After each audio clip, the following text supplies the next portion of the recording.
Look, what if I told you that the safe advice your friends and family are giving you is actually the exact reason you're staying average? I mean, think about it. We are surrounded by people who mean well, right? But they are usually operating from a place of fear and conformity. They tell you to play it safe, to follow the rules, and to just stay within the lines that everyone else is walking. But listen, here is the cold, hard truth. If you do what everyone else is doing, you are going to get exactly what everyone else has.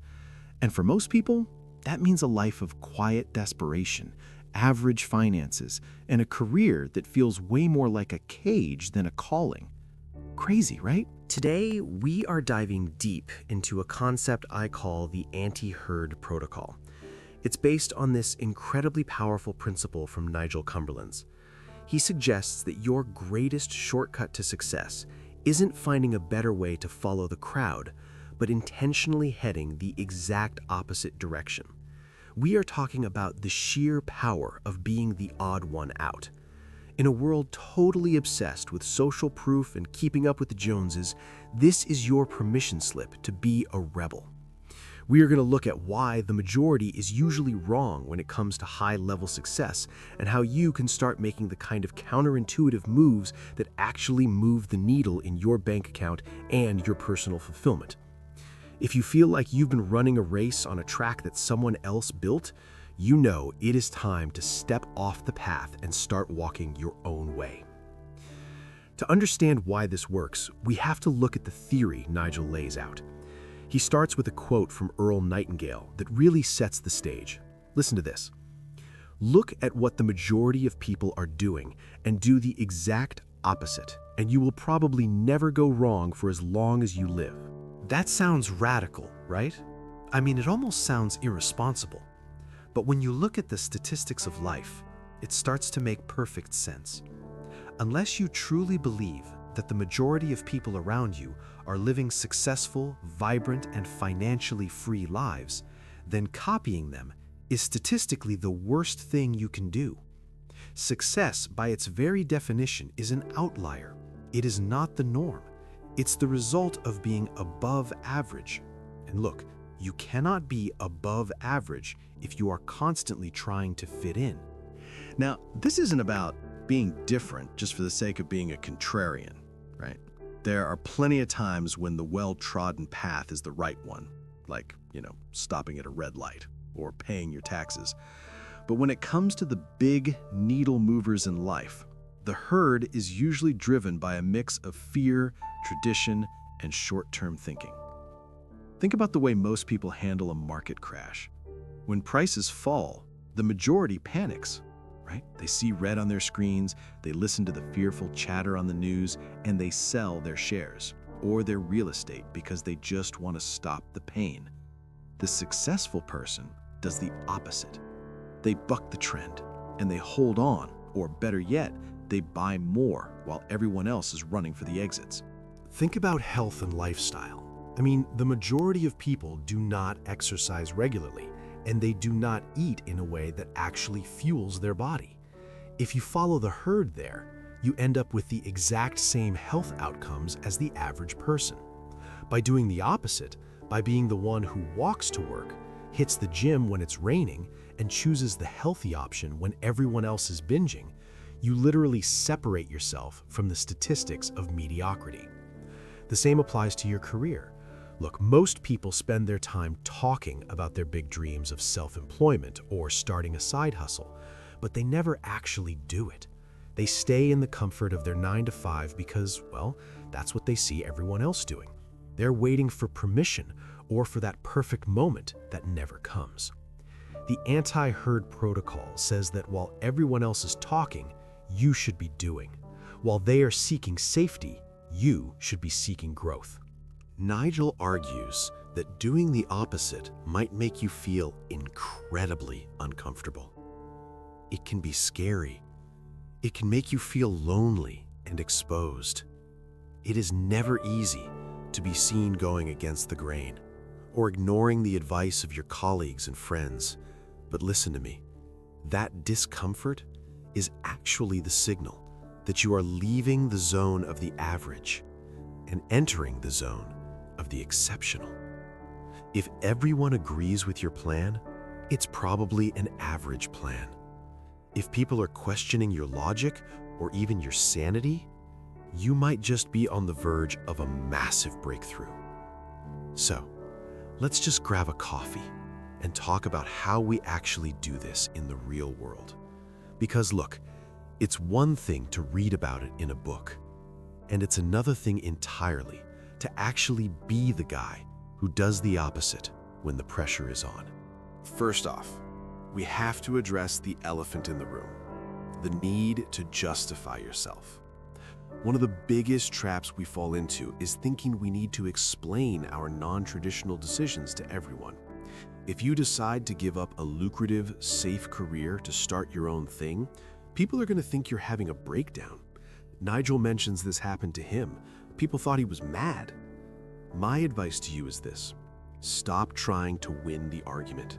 You do not need to prove your logic to people who are using a completely different set of rules.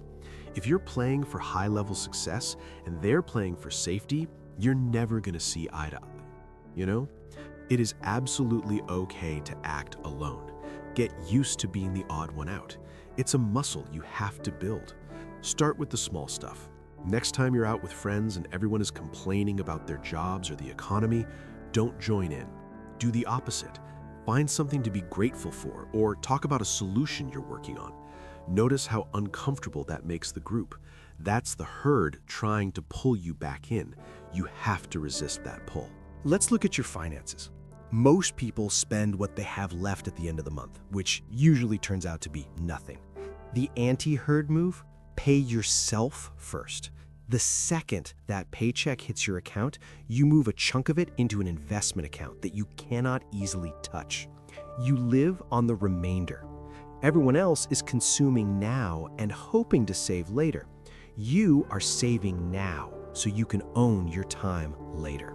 It sounds simple, but hardly anyone does it because it requires you to be different from your neighbors who just bought a new car they can't afford. You know? You have to be okay with not having the newest gadget if it means you're building real wealth. And what about your career? Are you doing what everyone else does to get noticed? Are you staying late just for the sake of being seen even when you aren't being productive? Are you sucking up to the boss in the exact same way as the last three guys who didn't get promoted? Listen, if what you've been doing for the last 3 years hasn't worked, stop doing it. Do the opposite. Stop trying so hard to be liked and start focusing on being indispensable. Or, if the environment is truly toxic, stop trying to fix it and just leave. Most people will stay in a job they hate for 20 years because they're afraid of the unknown. The successful move is having the courage to walk away and find an environment that actually values your contribution. I want you to look at your life right now and find one area where you are getting average results. Is it your fitness, your relationship, your savings? Now, look at what the majority of people do in that area. If you're looking at your bank account and it's empty, and you see that most people spend their weekends at the mall, the answer is right there. Stop going to the mall. Stay home and work on your skills. If you want to meet someone new, but you hate the dating apps that everyone else is using, delete them. Go do something active. Join a club or volunteer. Do the thing that the crowd isn't doing. You also need to be really careful about who you share your dreams with, right? Nigel points out that many people have a glass half empty view of life. They are cynical, they are jealous, and they will use sarcasm to literally trample on your ambitions. They'll tell you to get your feet back on the ground. When you hear that, I want you to recognize it for exactly what it is. It's the herd's defense mechanism. They don't want you to succeed because your success would be a mirror reflecting their own lack of initiative. You need to seek out supportive environments. This might mean pulling away from certain people. It might mean spending less time with the family members who always bring you down and more time with people who are already where you want to be. One of the best ways to practice this is to reframe your view of negative situations. When something bad happens, like getting fired or a project failing, the majority of people go straight into victim mode. They complain, they blame the boss, they blame their luck. You do the opposite. You look for the opportunity. If you got fired, recognize that you now have the freedom to seek an even better opportunity that you were too scared to go for before. While everyone else is mourning the loss, you are calculating the gain. That is the essence of the anti-herd protocol. It's a massive mindset shift from "why is this happening to me?" to "how can I use this to get ahead?" Remember, success is a lonely road at first. You are going to be the person standing on the other side of the street while the parade goes by. You are going to be the one working on a Saturday morning while everyone else is sleeping in. You are going to be the one saying no to the impulse purchase while everyone else is bragging about their new gear. It feels exposed. It feels like you're doing something wrong, but you aren't. You are just refusing to be a statistic. You are choosing to be the master of your fate rather than a passenger in someone else's car. Take a look at your daily habits. Are they your habits, or are they just things you picked up because you saw everyone else doing them? Look, we are creatures of habit, and we love things to be the way they were. But if you stubbornly stick to your old opinions and conclusions, you completely close yourself off to the new information that could actually change your life. Successful people are open-minded because they know that the right choice is often the one that feels the most counterintuitive. They don't run on autopilot. They're constantly questioning the status quo. So, my challenge for you today is simple but difficult. Find one thing that the majority of people are doing in your circle, and for the next week, do the exact opposite. If they're all scrolling on their phones during lunch, bring a book. If they're all staying late to look busy, leave on time and use that extra hour to work on your own business. If they're all panicking about the latest news cycle, turn off the TV and focus on what you can control. Start small, build that rebel muscle, and watch how quickly the needle starts to move. You were born an original. Don't die a copy. Stop seeking validation from the herd and start seeking results from your own actions. The crowd is heading toward a cliff of mediocrity. It is time for you to turn around and walk the other way. Look, we've all been told that knowledge is power, right?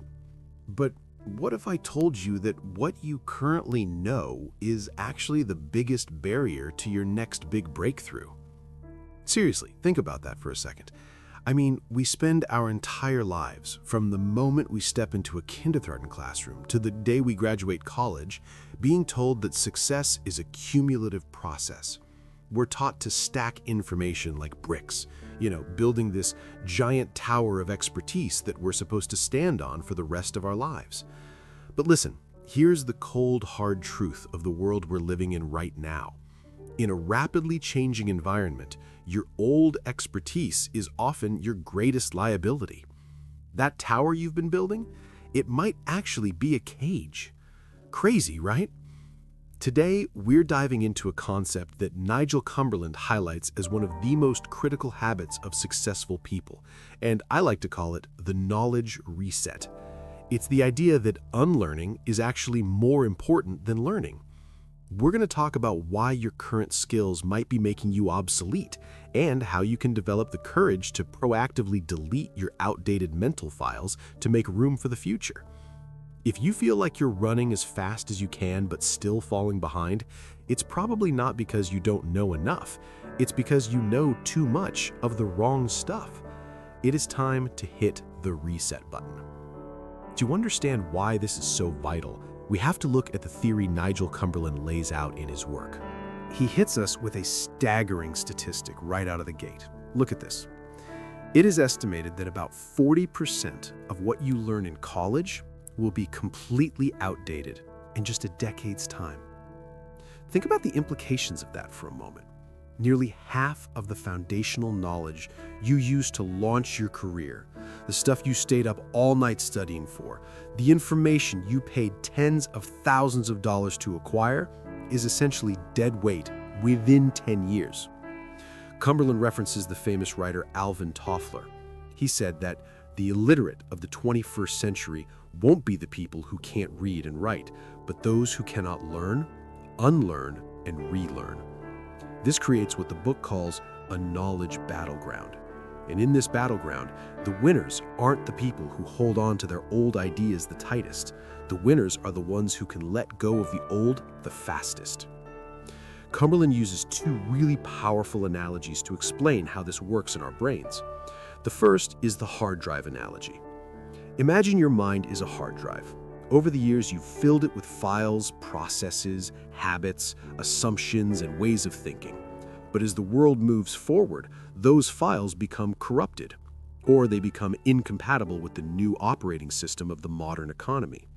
If you just keep trying to download new information without clearing out the old, your system is going to lag. It's gonna glitch, and eventually, it's gonna crash. You have to be willing to go into your mental folders and hit the delete key on things that worked in 1995 or even 2015, but are actually slowing you down today. The second analogy is about redecorating a room. He says that unlearning is like stripping away old wallpaper. I mean, you can't just keep slapping a fresh coat of trendy paint over old, peeling, dated wallpaper and expect it to look good, right? Eventually, the texture of the old stuff is going to ruin the new look. You have to do the hard, messy work of stripping it down to the bare wall before you can create something truly modern and beautiful. The problem, as Cumberland explains, is that we become fixated on what we already know. We have this natural tendency to assume that because a certain strategy or mindset worked for us in the past, it's a universal truth that will keep working in the future. But look, the most successful people are happy to question what they know. They are open to contradictions, and they are always ready to admit they might be wrong. They understand that unlearning isn't a sign of failure, it's a prerequisite for growth. It's about moving away from the autopilot mode, where you just repeat the same habits and thought patterns, and moving into a state of conscious evolution. So, let's grab a coffee and talk about how we actually apply this knowledge reset in our real lives. I want to have a real heart-to-heart with you because I know how much anxiety is out there right now. Especially here in the US, we are seeing massive disruption. We're seeing AI do things we thought only humans could do. We're seeing traditional industries that our parents relied on for 40 years just vanish or transform beyond recognition. The fear of becoming obsolete is real. You know, it's that voice in the back of your head wondering if your degree still matters or if your current skill set is going to be enough to pay the mortgage 5 years from now. Most of the advice you'll hear is to hustle harder, learn more, and add more to your plate. But I'm telling you, as a friend, that the hustle is going to burn you out if you don't do the cleanse first. Listen, we have to talk about the ego for a second. The reason unlearning is so hard is that our identity is often tied to being an expert. You've spent years being the guy who knows how to fix the problem, or the woman who's the go-to for a specific industry. When you unlearn, you have to admit that you don't know. You have to become a beginner again. And for a lot of high achievers, that feels like a U-turn. It feels like you're losing ground. Cumberland mentions that planning a major change or a U-turn can leave you with feelings of guilt or embarrassment. You feel like you failed because you're starting over. But I want you to reframe that. Starting over isn't a failure, it's a strategic pivot. It's like clearing the clutter out of your garage so you can actually fit a better car inside. So how do we start? The first thing we need to do is a mental audit. I want you to look at your daily routine and your professional strategies. Ask yourself, am I doing this because it's the most effective way, or am I doing it because it's how I've always done it? Be honest. We all have those mental files that are taking up space. Maybe it's a way you communicate with your team that feels a bit dated. Maybe it's an assumption you have about how to save money or how to market a product. Cumberland suggests that we need to strip out the old, just like we delete old files on a computer. If it's not serving your current goals, it's junk. One of the biggest things we have to unlearn is our expectations and our assumptions. This is a big one. We walk into new situations with a backpack full of old expectations. We think, I know how this is going to go because I've seen it before. But that mindset closes you off to the reality of what's actually happening in front of you. Successful people train themselves to be surprised. They walk into a room and instead of trying to prove how much they know, they're looking to see what has changed. They're looking for the contradictions. They're looking for the ways their previous knowledge might actually be wrong. It's about having a beginner's mind. When you have a beginner's mind, you aren't limited by what you think is impossible. You're open to the new information that everyone else is ignoring because it doesn't fit their old models. I want to challenge you to look at your career right now. Are you holding on to a specific title or a specific way of working because you're afraid that if you let it go, you'll have nothing left? That is a scarcity mindset. The knowledge reset is built on an abundance mindset. It's the belief that your value doesn't come from a static set of facts you learned 10 years ago. Your value comes from your ability to adapt. If you can become a master of unlearning, you will never be obsolete. Why? Because you'll always be the first person to make room for the next big thing. While everyone else is struggling to make their old tools work in a new world, you'll already be mastering the new tools. So let's talk about the practical side of this. How do you actually delete a mental file? Well, it starts with awareness. You have to catch yourself in the act of being stubborn.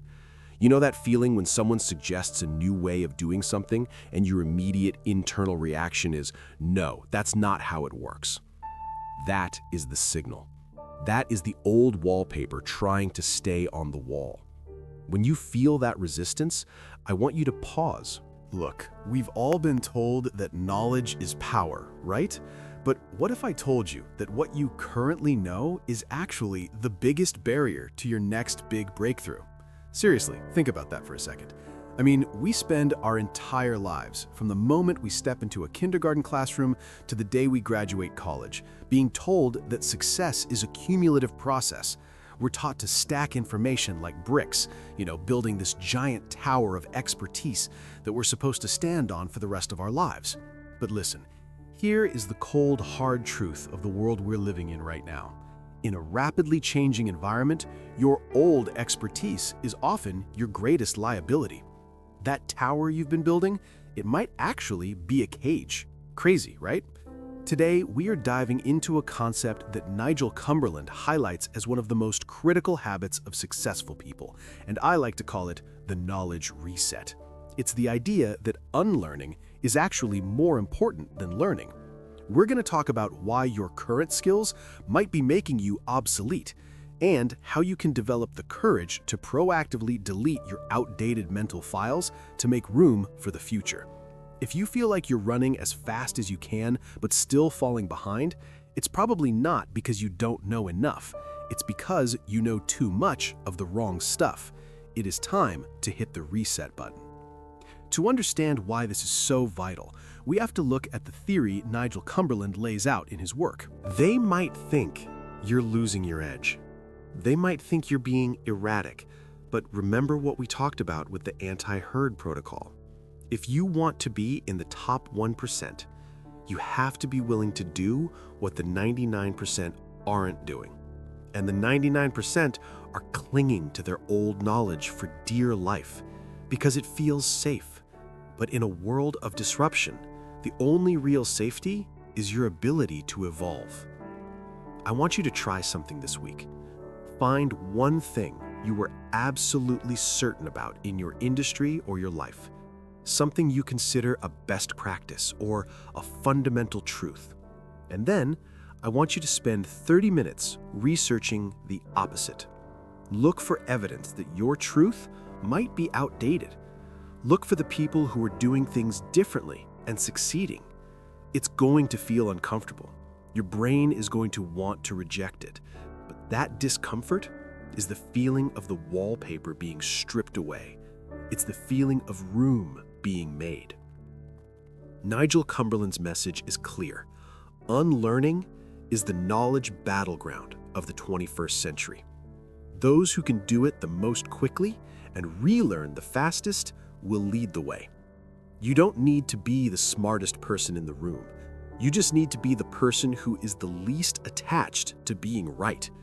Stop trying to protect your old expertise and start focusing on your capacity to change.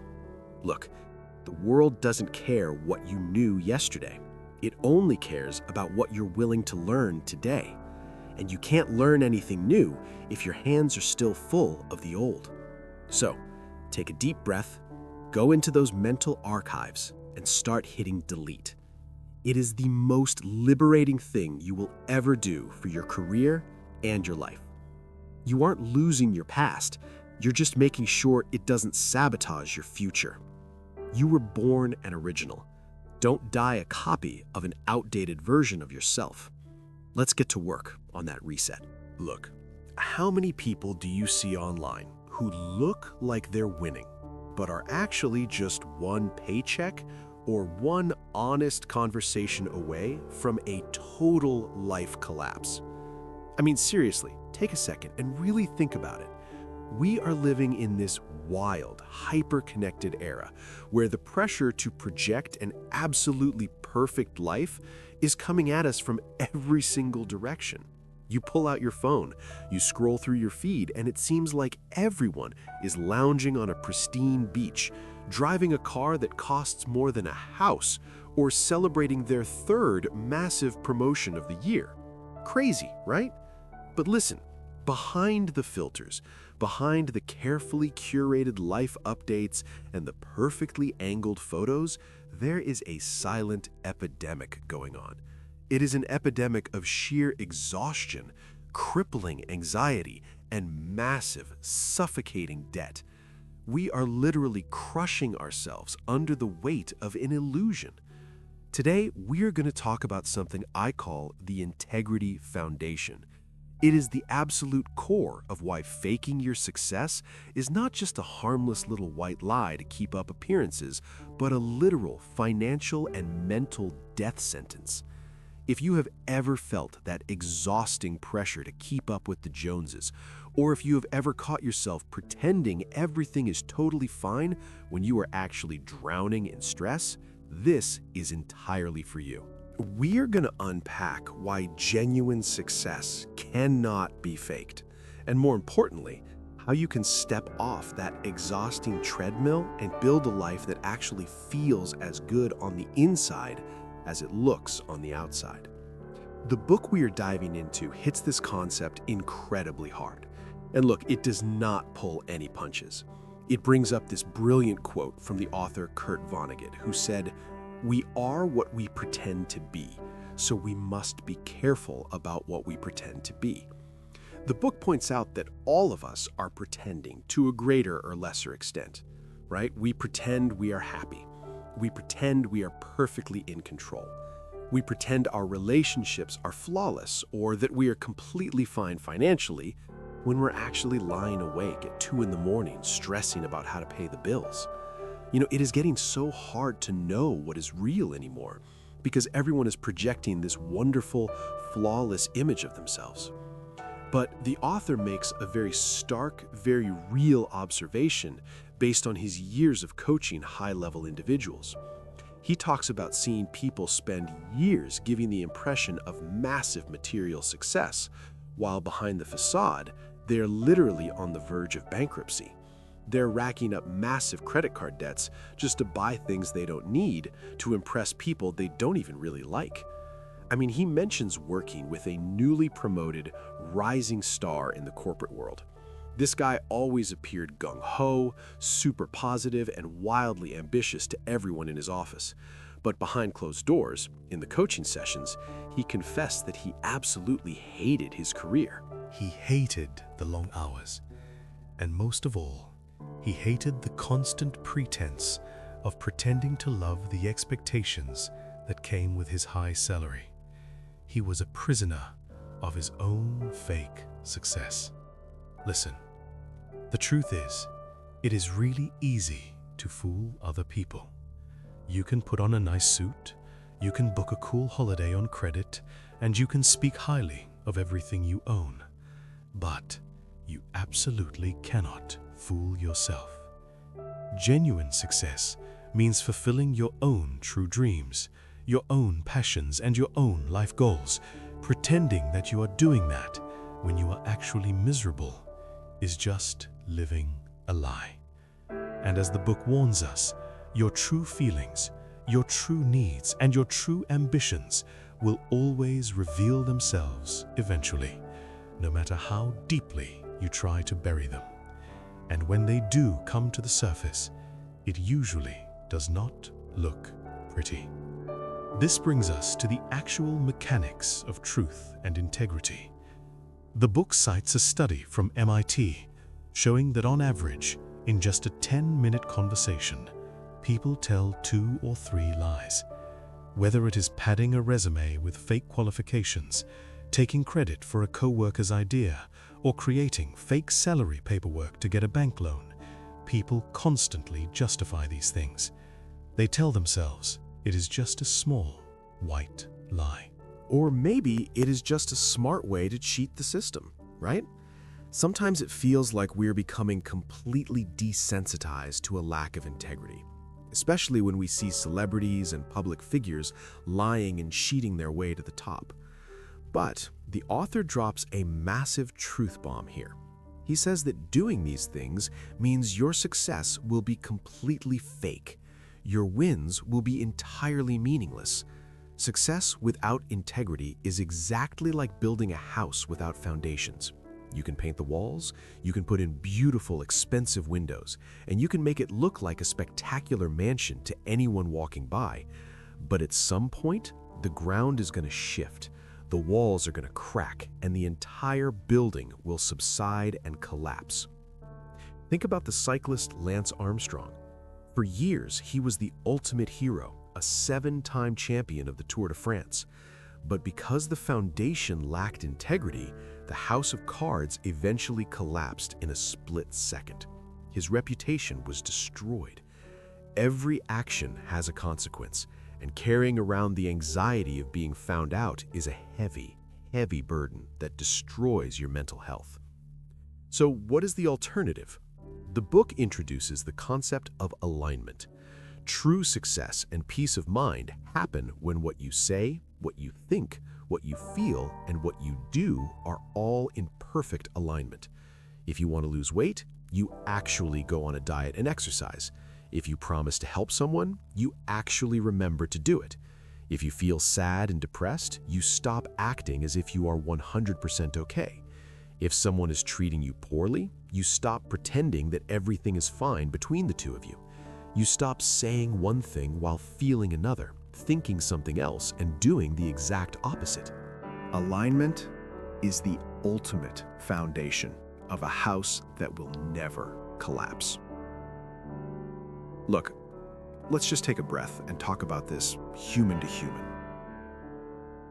Imagine we are just sitting across from each other right now, having a coffee, totally off the record. How exhausting is it to keep up the act? You know exactly what I mean.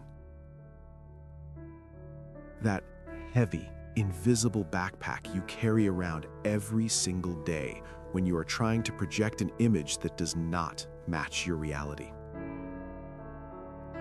It drains your energy. It steals your joy. We live in a culture that practically begs us to fake it until we make it. We are told to hustle, to project confidence, and to never, ever show weakness. And sure, putting your best foot forward is a good thing, but there is a massive difference between being optimistic and completely faking your reality. When you buy things you cannot afford just to maintain an image of wealth, you are stealing from your own future peace of mind. You are trading your actual financial security for a few fleeting moments of external validation. And for what? For likes from people who are probably doing the exact same thing? It is a financial death sentence because the math simply does not care about your ego. The interest rates on those credit cards will compound, the debt will grow, and the stress of maintaining that fake, wealthy lifestyle will eventually break you. And think about the mental toll this takes. When your life is a performance, you are always on stage. You can never just relax and be yourself. You are constantly terrified that someone is going to pull back the curtain and see the messy truth. You become terrified of a sudden financial emergency because you know your bank account cannot handle it. You become terrified of intimate, honest conversations because you're afraid the other person will realize you do not have it all figured out. That's not success. That is a prison. A beautiful, shiny, highly filtered prison. It is a mental death sentence because human beings are not wired to live in a constant state of deception and fear of exposure. So, how do we break out of it? How do we stop building houses without foundations? Well, it starts with the absolute hardest thing in the world, which is radical honesty with yourself. You have to be willing to look in the mirror and admit exactly where you are faking it. Maybe it is your finances. Maybe you need to cut up the credit cards, downsize your lifestyle, and admit that you are actually broke right now. Listen, there is zero shame in being broke. There is only shame in pretending you are not, while secretly drowning in debt and ruining your future. Maybe the pretense is in your career. Are you grinding away at a job that looks incredibly prestigious to your parents and your friends, but makes you miserable every single Monday morning? What would happen if you just admitted that? What if you said, I do not want to climb this corporate ladder anymore because it is leaning against the wrong wall? Yes, people might be shocked. Some people might even judge you. But the sheer relief you will feel when you finally align your outside world with your inside truth is indescribable. The book talks about how getting into alignment can be painful in the short term, and look, it really can be. When you stop saying yes to things you hate, when you stop spending money to impress people, and when you start showing up authentically, you might upset some folks. Some people in your life might pull away because they were only comfortable with the fake, agreeable version of you. But the gain is so worth the pain. The long-term benefit is that you start building real, authentic relationships. You start building actual wealth instead of just the appearance of wealth. You start sleeping deeply at night because you have absolutely nothing to hide. You know, you don't have to be perfect. Nobody is asking you to be flawless. In fact, the most magnetic, successful people in the world are usually the ones who are profoundly honest about their struggles. They are the ones who say, hey, I failed at this, or I am really struggling with that right now. We do not judge them for it. We actually respect them more. We trust them more because we know they are real. Their house has a solid foundation. If you want to build a life of genuine success, start pouring the concrete for your foundation today. Stop worrying about the paint and the windows for a minute. Focus on the integrity of the structure. Align your thoughts, your words, your feelings, and your actions. If you are struggling, say you are struggling. If you cannot afford it, say you cannot afford it. If you don't like it, say you don't like it. It sounds so simple, but it is the most incredibly brave thing you can do in a world that is obsessed with illusions. Drop the mask. Let the house of cards fall. It might be scary for a second, but once the dust settles, you get to build something real, something that can weather any storm, something that is entirely, beautifully, and authentically yours. And trust me, The peace of mind that comes with that kind of genuine success is worth more than all the fake internet points in the world.